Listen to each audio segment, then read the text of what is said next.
የዚህ የወለጋ ፋኖ ሰዎች አሁን ደግሞ አዲስ ጭፍጨፋ ወለጋ ላይ እያካሄዱ ነው ያሉት።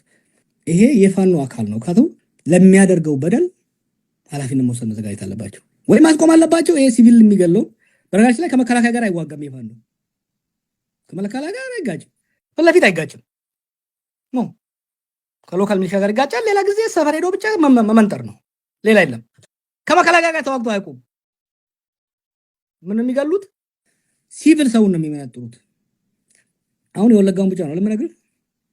እነሱ ፍላጎት ካላቸው አማራ ውስጥ ያለውንም ልነግራቸው ይችላል። አማራ ክልል ውስጥም ያለውን ቢኮዝ አንድ ነገር እያደረኩ ያለሁት መረጃ ምንጮች በደንብ ኢንፊልትሬት ማድረግ ነው። ግን ይሄ ወለጋ ላይ ያለው አደጋው ምንድነው? በኦፊሻል ፋኖ እንደ ግለሰብ ብቻ ሳይሆን ግለሰብ እኮ ነገር ሲከዳ ሰው ልታደርገው ይችላል። ይሄ አንደኛ ዜጎችን እየጎዳ ነው። ሁለተኛ የሁለቱም ማህበረሰብ የባሰ እያራራቀ ነው የሚሄደው። ሶስተኛ አሁን ፋኖም እና ወይለም እና ቲፒኤልኤፍ የሚወክሯትን ጽምዶ አፈር ድሜ ነው የሚቀላቅላት። ንጹሃንን በመጠበቅ ለሲቪሊያን በመቆርቆር ትራክ ሪከርድ ያለው ሰው እንኳን ይሄንን ቢናገር እኔ መልካም ነበር ብዬ ነው ማስብ። ጀዋር ራሱ ባስነሳው ግርግር እኮ ኢትዮጵያ ውስጥ ከ80 በላይ ኢትዮጵያውያን አማራዎች የተጨፈጨፉበት የትናንት ታሪክ እኮ ነው። እንደኛ የትጥቅ ትግልም ቢመራ እንደኛ ሰራዊት አሰማርቶ ውጊያ ቢያደርግ ምን ሊከሰት እንደሚችል ኢማጂን። እና ይሄንን ሁሉ ነገር ይሄንን ሁሉ ሰበብ ድርደራ ይሄንን ሁሉ ምክንያት ፍለጋ ወለጋ ላይ ፋኖ እንቅስቃሴ ስላለ ትብብር እንደሚቆም ከባድ ነገር ነው እየተናገረበት ያለው። ጀዋር ታጥቆስ ቢገባ በሰላሙ ጊዜ 80 አማሮችን ያስጨፈጨፈ ከ80 በላይ አማሮችን ያስጨፈጨፈ ወደኛ ቢገባማ ስንቱን ሊያስጨፈጭፍ ነው? ይሄ የሚታረቅ አይደለም። ይሄ ከዲያስፖራ በላይ ነው ወንጀሉ። አሁንኛው እሱም ወንጀል አመጣበት። አሁን ያ ነበር ሲወነጅለው የነበረው። አስረስም ወንጀል ይዞ መጣ። ከባቢሎን በሳሎን ባሻገር ነው ይሄ አስረስ ፖለቲካ ላይ ኢትዮጵያ ውስጥ አሁን ፓራራል የለውም። በድፍረት ቢየዋለ ከማደል I have to say it, I have to be honest። ጎበዝ ልጅ ነው፣ ጠንካራ ልጅ ነው። ብዙ ማደግ ይጠበቅበታል፣ ብዙ መጎልበት ይጠበቅበታል። ፈጣሪ ይጠብቀው። አስረስ ፖለቲካ ያውቃል። በግልጽ ልንገራችሁ፣ እኔ ይሄን ደጋግሜ ብያለሁ። ይሄ የግራንድ ውሸቱንም ሲያመጣ ከባዶ ዝም ብሎ እንደነ ማን ነው ይሄ እንትን እያለ አይደለም። በትልቁም ሲዋሽ የትልቁ ውሸትን ጥቅም አውቆ ነው መጥቶ። ለምሳሌ 90% ሲል 90% አፉ ላይ ስለመጣችበት አይደለም። 90% ብዬ ብናገር ሰዎች እንዴ ትልቁ ውሸት ብለው እንዳይጠራጠሩ ያደርጋል ነው። ጎብልስ ነው ባይዘው፣ ትንሹ ጎብልስ ነው። ትንሹ የአማራ ጽንፈኛው ዶክተር ጎብልስ ነው አስረስ ማረ ዳምጤ እጅ ለመስጠት ጉዞውን ጀምሯል። መኮንኖች ጎልፍ ክለብ እንደነ ፍቅሩ ሙልዬና እንደነ ፈቀደ አብዲሳ እዛ ብታገኙት እንዳትደነግጡ ይላል ጀዋር መሐመድ። በርግጥ ከሰሞኑ ጀዋር መሐመድ ነክሶ ከያዛቸው ግለሰቦች ውስጥ አንዱ የአማራ ፋኖ ቃል አቀባይ ጠበቃ አስረስ ማረ ነው። አስረስ ማረ የጎንቻ ሲሶነሴ እነብሴ ሳር ምድር ተወላጁ ለፖለቲካ አመለካከቱ ወይም ለቆመለት ዓላማ ምክንያት እጅግ አብልጠህ ልትወደው ወይም ደግሞ አብልጠህ ልትጠየፈው ትችላለህ። ስሙን መስማትና መጥራት የየቀን ደስታ ሊሆን ወይም ስሙን መጥራትና መስማት በጣም ሊዘገንንህ ይችላል። that is your political choice። objective facts ለህሊናው ታምኖ ሳይጨምርና ሳይቀንስ ለመናገር የማይፈራ ሰው ግን ሊመሰክረው የሚችለው እውነት ቢኖር ይህ ሰው ማለትም አስረስ ማረ ዳምጤ የውስጥ ፖለቲካን አብጠርጥሮ እንደሚያውቅ የቀጠቀናውን ፖለቲካ እንዴት መጫወት እንደሚገባና ጨዋታው እንዴት እንደሚካሄድ against all of odds የተለየ መረዳት እንዳለው which Amara lost for a century ብለው ይገልጹታል። ሌሎች ደግሞ አስረስ ማረ ዳምጤ ከዚህ በፊት ብዙ ጉድለቶች የሚነሱበት ነው የሚሉ አሉ። በርግጥ ብዙ አነጋጋሪ ታሪክ ያለው ሰው ነው። ዛሬ በአዲስ መረጃችን የምናየውም አስረስ ማረ ዳምጤ ማን ነው፣ እንዴት ወደ ፖለቲካው ገባ የሚለውን እናነሳለን። ጀዋር መሐመድን ጨምሮ የኦሮሞ አክቲቪስቶች አስረስ ማረ ዳምጤን ለምን የዘመቻቸው አካል አደረጉት የሚለውን እናያለን። ከዛ በፊት እናንተ ሐሳብ አስተያየታችሁን ስጡን። ስለ አስረስ ከሚነሳው ሐሳብ በየትኛው ወገን ናችሁ? አስረስ ማረ ዳምጤን ስታስቡ ለአእምሯችሁ ቀድሞ የሚመጣው የቱ ነው የሚለውን ጻፉልን። እኔ ወደ መረጃው አለፍኩኝ። የቮልቴር ፈረንሳዊ የሚለው ፖለቲክስ ኢዝ አርት ኦፍ ላይንግ የሚባል እሱን ነገር ነው ሊጫወት የሞከረው ጀዋር። ትናንትና ማለት እኔ ማቀውና ፖለቲካ ያውቃል ፖለቲካ ሳይንስ ተምሯል የምትለው አይነት ጀዋር አይደለም። ፍጹም ከሪያሊቲ ጋር የተጋጨ ነገር ምንም ይሄን ያክል መዋሸት ይሄን ያክል የሴራ ትንተና አያስፈልግም። በቃ ፋክት የታወቀ የተረጋገጠ ሀቅ ወለጋ ምድር ውስጥ አማራ ከፍተኛ የሆነ በደል ተፈጽሞበታል። ከፍተኛ የሆነ ሰቆቃን አስተናግዷል። ድጋሚ የዛ ሰቆቃ ሰለባ የዛ ጭፍጨፋ የዛ ዘረፈጅ እንቅስቃሴ ሰለባ ላለመሆን እዛ አካባቢ የሚንቀሳቀስ ወጣት ኃይል ራሱን አደራጅቷል። የህዝቡ የዚህ ህዝብ መከራ አምላክ ይጠብቀው፣ የአባቶቹ አምላክ ይጠብቀው። የምር አስረስ አማራን ይከዳል። አስረስ በእንትን ውስጥ አባይ በረሃ ታየ። አስረስ እንደዚህ ያደረገ። አስረስ ኤርትራ ታየ። አስረስ አሜሪካ ሊሄድ ነው። አስረስ ሊመገብ ነው። አስረስ it's all about him because impact ፖለቲካን የሚያይበት የዘመናችን ገብርዬ ከተባለ ባለ ንስር አይነ ነው። why አስረስ because he's too smart for his own age። ጀዋር ሲራጅ መሐመድ ከሰሞኑ በፌስቡክ ገጹ ላይ አንድ ጽሑፍ አጋራ። ይህ ሰው አለ አስረስ ማረ ዳምጤን ማለቱ ነው። በቅርቡ ከፈቀደ አዲሳና ፍቅሩ ሙሉዬ ጋር ጎልፍ ክለብ ቢከሰት ሰርፕራይዝ እንዳትሆኑ እጅ ለመስጠት ጣጣውን ጨርሷል። ምክንያቱም አገዛዙ በሚፈልገው መልኩ ትብብር ተብዩዋን ይላታል። እዚህ ጋር ጀዋር ትብብር ተብዩዋን የሚለው ጽምዶን መሆኑ ነው። እናም ይቺ ገና ሳትንቀሳቀስ ጎማዋን እየበሰሳት ያለው አስረስ ማረ ዳምጤን ይላል። በርግጥ የፖለቲካ የህግና የሌሎችም ተማሪው አስረስ ማረ ዳምጤ ይህ ሊጠፋው አይችልም ይላሉ በርካቶች። አስረስ ማረ ዳምጤ መጀመሪያ ዲግሪውን ከአዲስ አበባ ዩኒቨርሲቲ ህግና ፖለቲካል ሳይንስ ፋካልቲ ተመርቋል። በዛ ወቅት ሁለተኛ ሆኖ ነው ያጠናቀቀው። በደረጃ የበለጠው አንድ ተማሪ ነው።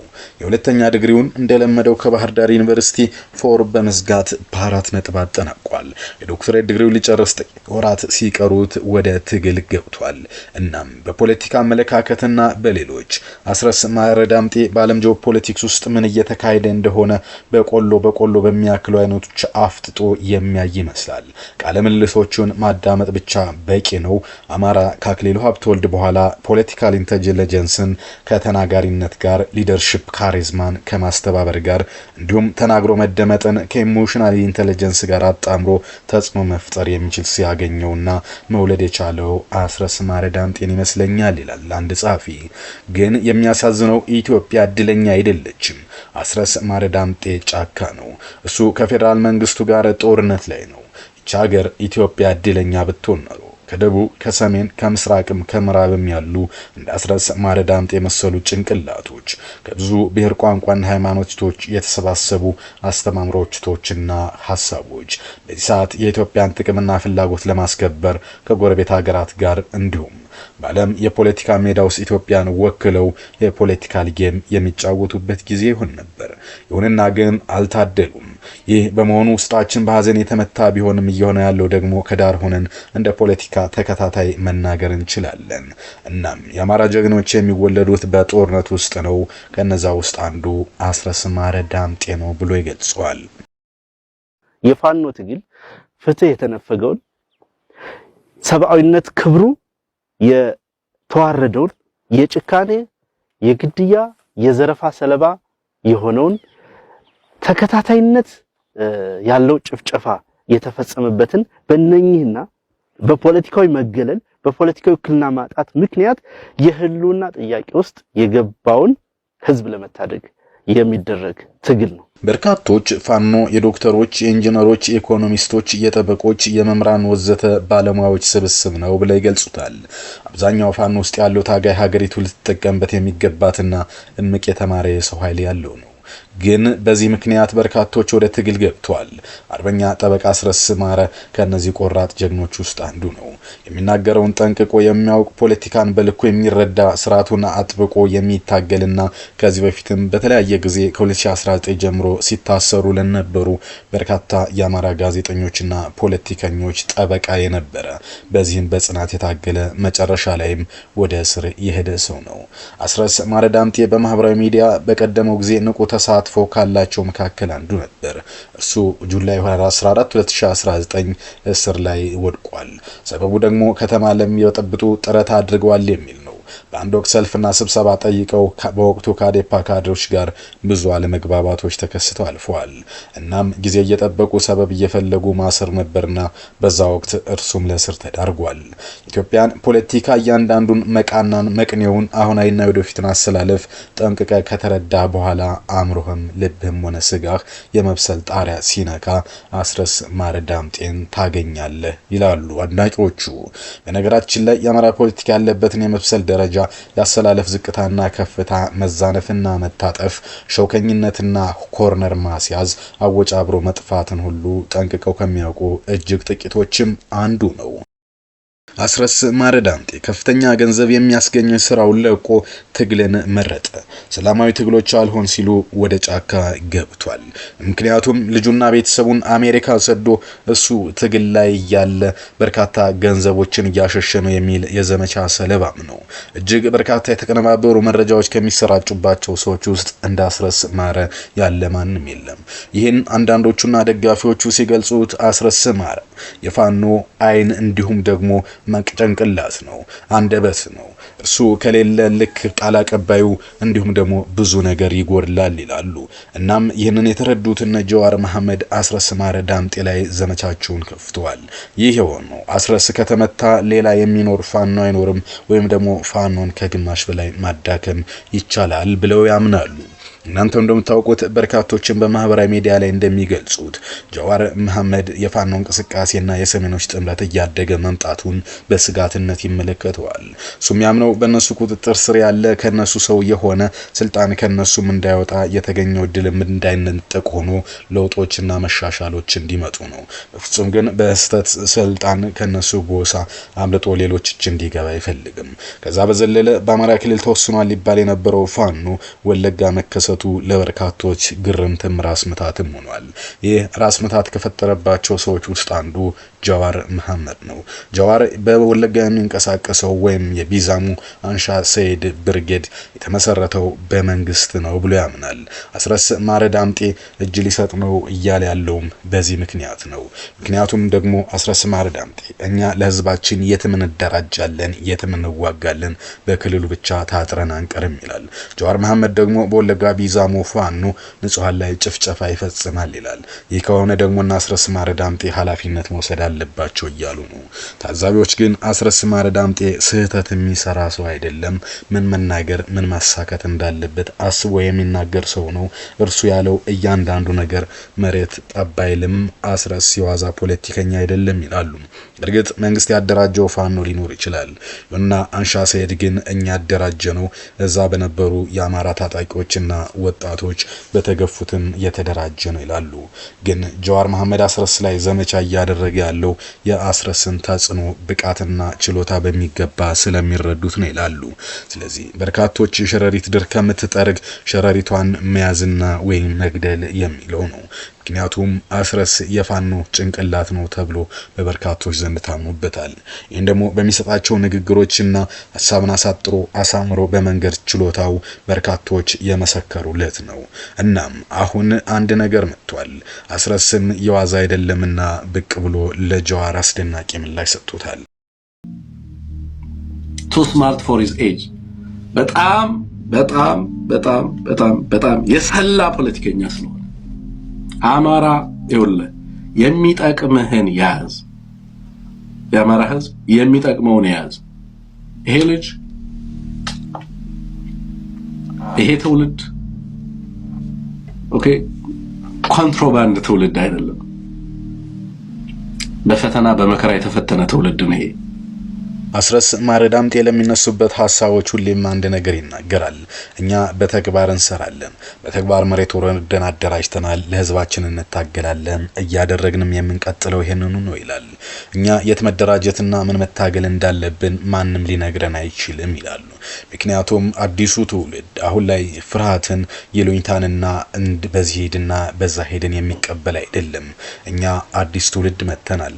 አዲሱን ትውልድ ደግሞ የትም እናደራጃለን፣ ከማን ጋር መተባበር እንዳለብንና እንደሌለብን፣ የት መሰልጠንና ማሰልጠን እንዳለብን፣ የት መደራጀት እንዳለብን ማንም ሊነግረን አይችልም። እኔ በእውነት ተገርም ያለው ጀዋር ያለው አሜሪካ ነው፣ ግን እርሱ ሲቹዌሽን ሩም ላይ እንዳለ ሆኖ ነው የሚያወራው። ይህን እርግጠኝነት ከየት እንዳመጣው አላውቅም ይላል። በእርግጥ በርካቶች ጀዋር መሐመድ የጽምዶ ጥምረትን ለማፍረስ ጽምዶ ላይ ደግሞ ሸኔ ያለበት መባሉና ፋኖ የኦሮሞን ህዝብ እየጨፈጨፈ ሸኔ እንዴት ከሰሜኖች ጋር ያብራል የሚል ዘመቻንና ቀስቀሳን ለመፍጠር ያለመውን ይላሉ። በእርግጥ በርካቶች ጀዋር መሐመድን ሲገልጹት እባብ ለመደ ተብሎ በእጅ አያዝም የሚል ነው። ይህም ጀዋር በተለያየ ጊዜ ሐሳቡን የሚቀያየር ሰው መሆኑ ነው። ከዚህ በፊት የተናገራቸው ስለ አዲስ አበባ፣ ስለ ፋኖ፣ ስለ ሰሜን ሐሳቡን ቶሎ የሚቀያየር ሰው ነው። ይህ ደግሞ የሚታመን አለመሆኑ አንዱ ማሳያ ነው። አስረስ ማረ ዳምጤም እኛ በህብረቱና በትብብሩ ስለ ሀገራችን ያደረግናቸው ውይይቶችን እርግጠኛ ሆኖ ይናገራል። እርሱ እኮ እኔም ማውቀው በአክቲቪስትነቱ ነው እንጂ የትኛውም ድርጅት አባል አይደለም። የትኛው ድርጅት አባል ካልሆነ ደግሞ እርሱ ምን አገባው ሲል ሐሳብ አስተያየቱን ሰጥቷል። በእርግጠኝነት ይህን ሐሳብ ለምን እንደሚናገር አላውቅም። ከመከላከያን ያደራጃቸው ይላሉ። መረጃን ግን ከመከላከያም ከሌሎች አካላትም ማግኘት ክፋት የለውም። ከሁሉም እንጠቀማለን፣ ሁሉንም በአግባቡ እንሰራለን ይላል አስረስ ማረ ዳምጤ። በእርግጥ አስረስ ማረ ዳምጤ እጅ ሊሰጥ ነው ተስማማ፣ ከአረጋ ከበደ ጋር ተገናኘ የሚሉ እጅግ በርካታ መረጃዎች ይወጡበታል። ልጅና ሚስቱን አሜሪካ ልኮ እርሱ ነው እዚህ እየታገለ ያለው የሚሉም አሉ። በእርግጥ እርሱ እንደዛ የሚሉ ልጅና ሚስታቸውን አሜሪካ ልከው እስኪ እንደኔ መጥቶ ይታገሉ የሚል ምላሽ አለው። የሆነ ሆኖ እጅ ሰጠ ጎልፍ ክለብ ላይ ይገኛል። ብዙ የሚነሳበት አስረስ ማረ ዳምጤ ከዓመታት በኋላም አሁንም በዛው በጫካ ትግሉን ቀጥሏል።